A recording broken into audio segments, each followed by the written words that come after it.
Hey guys, welcome back to the channel. This is a short video doing a test after repairs on a 2003 Silverado 6.6 liters. This is a 3.5 turbo. This is old style, still, 80 pin connector. It's actually two 80 pin connector computer. Some of them have a blue with a red or some blue with a clear. I think on the diesel is blue with the red, and this is what we have here. Connections, pretty simple. What I need to do for the bench, those circles means that I can um, just use two or one. In this case, we have 4 grounds, so I can use two for my testing, right? Just to have 2 grounds is more than enough for what I'm doing. And the same thing in these two batteries because they're interconnected inside the computer. So we are power, as I show here. C1 is the blue connector and C2 is the red connector. I already check all the information with OEM information, which I'll show you in a second as well. So the customer concern is code P0612. So if we go over to the P0612 information, let me scroll this up. This is for the EDU relay. They call also FICOM relay. So this says the engine control module monitors the condition of the ignition relay control circuit. If the ECM senses excessive voltage on the circuit, it will set DTC P0612. Conditions of setting the DTC, the feedback voltage that match the output stage. And then if you want to read more, there is just look for this full code. There is a lot of information online. I went and like I show you, I check all the connections on each of those connectors, and I see that, again, C1 is a connector blue, and this is how it looks. This is actually the harness on the car, not the actual computer pins. So you have to like work kind of like backwards because there is no markings as far as pins in the computer. So you have to be careful because yes, it's pretty simple to do that on the car, but not here because you have no way to know which one is the blue, which one is the red, and they're exactly the same. Pins are like the same roll, uh, the upper or the lower. So be very careful. And in this one is also very hard because all the corners are grounds and they are not. Some of them are not used, some are used. So we gotta be careful with that. But yeah, so I was able to locate two connectors, compare it to my computer, and I know that I have everything connected properly. On connector one, C158, we got the Class 2 serial communication, which is how this GM vehicle talks. And then the relay that we're going to check is in C179. I have a test light connected to power, and then once I went waiting for the actuation and the activation, sorry, of that relay, relay wasn't coming on. I did replace, let me see if I still have it here. Give me 1 second, guys. Give me 1 second to locate it.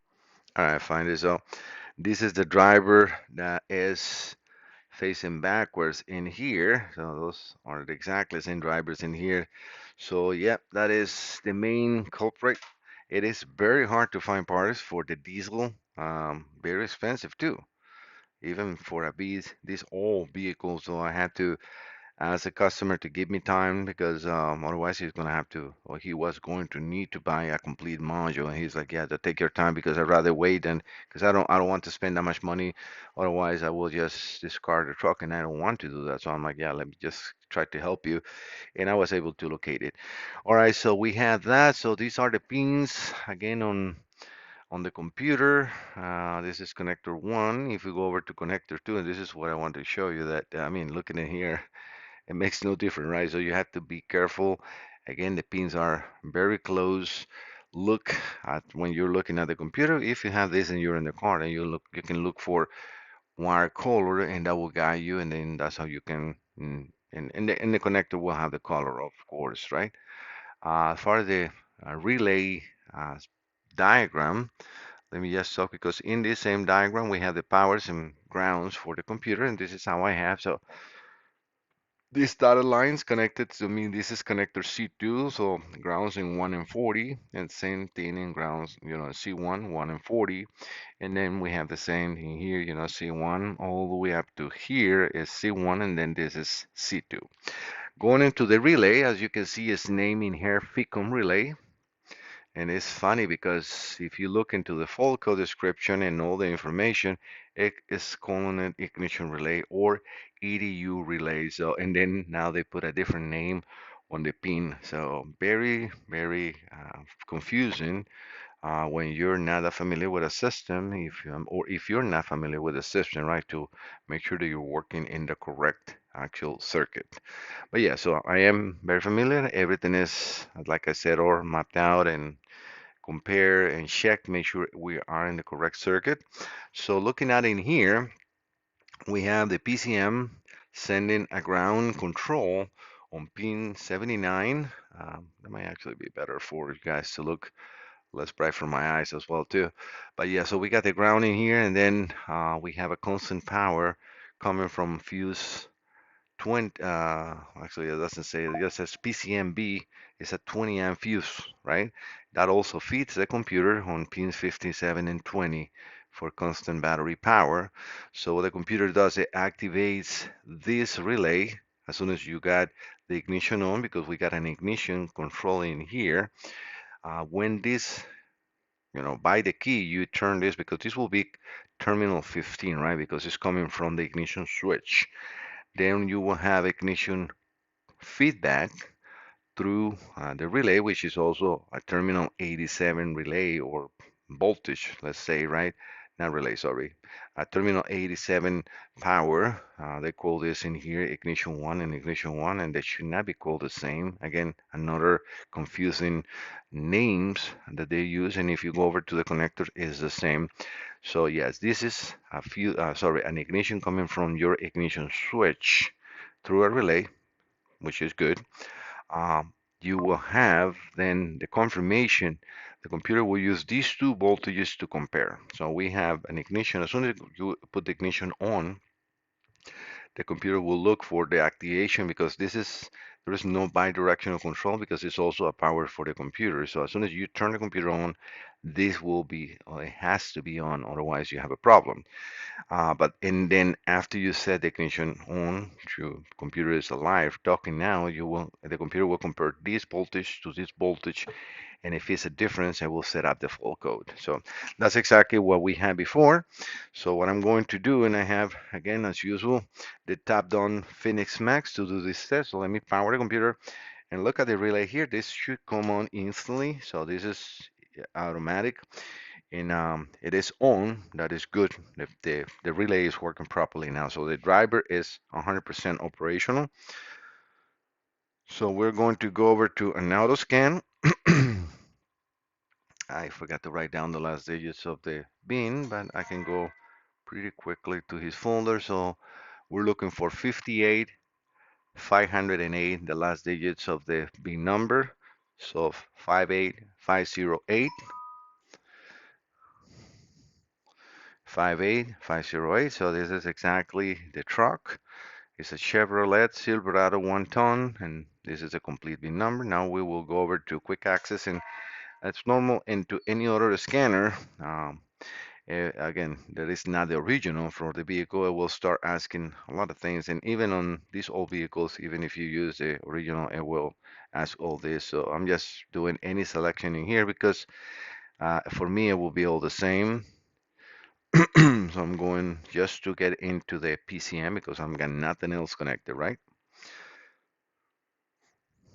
All right, so let's wait for the scanner to get to the main menu that I'm looking for, which is to go over to full codes, because there is, like, and I'm going to show you, there is no bidirectional control to turn this relay on and off, because it's actually a main power for the computer. So we're going to power train system. That's again how GM names it. And let's go over to actuation test first. Engine output controls. We got nothing in here for that relay. I'm going to stop 1 second so you guys can see we got the fuel rail pressure and so on, but no relay. The only one in here is the AC relay, which I don't care about that. We can see transmission output, power takeoff, active transfer case, and let's check fuel system, RPM control, fuel pressure control. So nothing in there that we can do. And this is very normal on this old computer. So let's read full codes on the engine. Let's go into DTC information. DTC information again and see if it's any fault codes. No fault codes, which is great. That means it's fixed because this was a hard fault for Juan Carlos. Forgot to say his name, and he's here from Virginia. Now we're going to look into for a specific DTC, which is where it can show you this is again from GN and everything. This is how you will look. So let's put the number of the specific fault code that we're attacking, right? And now let's look at this. Last test, pass. This ignition, pass. Since clear, pass. What does this mean? This computer, Juan Carlos, is now working 100%. This fault should not come back unless you have a problem in the vehicle, which again, I fixed the computer. If it did come back, then now we have to check, or you have to check the fuse block, and this is also very common, the fuse block under the hood. Make sure that you don't have a short in this. It will have to be removed. Make sure that you have no problems. But you can do the check on connector B8 and sorry, in the connector C2 and on the fuse block, right? You will check for this power here and this that you can manually control. You can disconnect the PCM if you want, turn the ignition on, provide a ground through a test light. I will recommend you to do that if the computer is disconnected and that is on, then that means you have a problem here, either the relay or the fuse box. So, but I can help you with that, and hopefully that's not the case. And the problem is just, or it was just in the computer, but it's good to go. All right, guys, I hope that you like the information. I'm trying not just to show you a computer working or not working. I'm trying to share the thought process of the diagnostics as you go on with this kind of computers. All right, see you next time. Don't forget to subscribe. Talk to you later. Bye bye.